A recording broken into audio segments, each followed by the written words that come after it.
Anong ginagawa niya?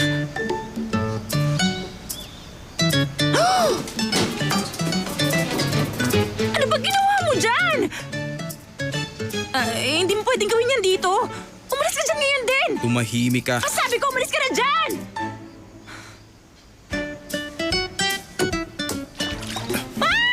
Teka, wag! Diyan ka lang muna. Huwag ka muna aalis dyan. Ano ba talaga?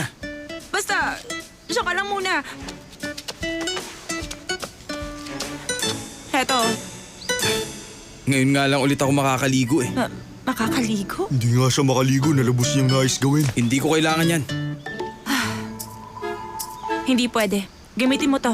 Pag nakita ka ng mga tao, isusumbong ka nila sa pulis. Siguro naman alam mo kung anong pulis, di ba?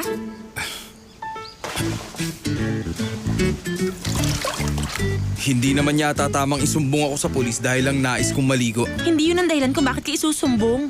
Hindi yon? Kung ganon, anong dahilan? Kasi naman nakahubad ka rito sa labas. Ayon sa tamang... itaas mo pa nga yung towel mo. Sabi itaas mo pa. Talaga bang uutos-utusan mo lang ako?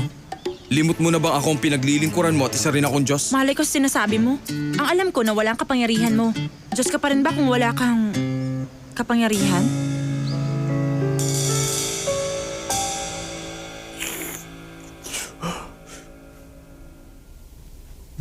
Tila may kakaiba.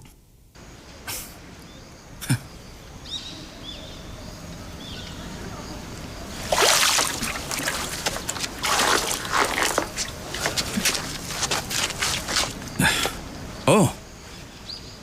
Inaamin kong nawala ang kapangyarihan ko ngunit babalik din yun. At isa pa. Marahil hindi mo nalalaman ng bahaging to. Titigil ba ang pagiging Diyos dahil nawala ang kapangyarihan? Ang tao, hindi na ba tao kung mawala ang katauhan nito? Hindi mo pa rin ba alam kung ba't nagsasalita ang bulaklak na yun kaya nasisiraan ka ng ulo? Ipapaalala ko sa'yo.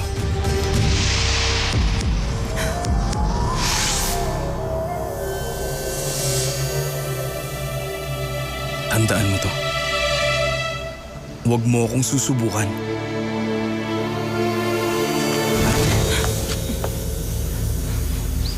Ako ang dahilan kung ba't wala ka na naririnig. Mauulit yon kung tatalikuran kita. Teka, tinatakot mo ba ako? Tinatakot. Sisihin mo ang hangal mo ni Nuno na nakipagkasundo sa isang Diyos. Hindi ako magtatagal rito. Hindi rin naman ako umaasang matutulungan mo ako sa kalagayan ko. Subalit, dapat mo akong tulungan upang ang pagtira ko rito guminawa.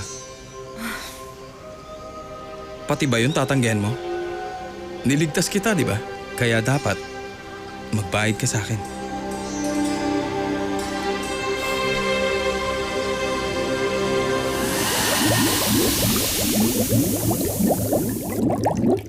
Hindi ba, wala namang mga taong galit na galit sa akin?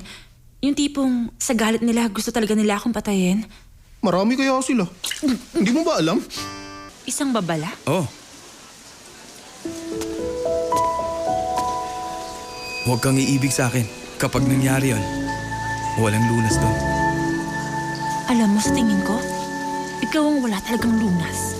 Binalaan kita. Oo, sige na. Buti naman.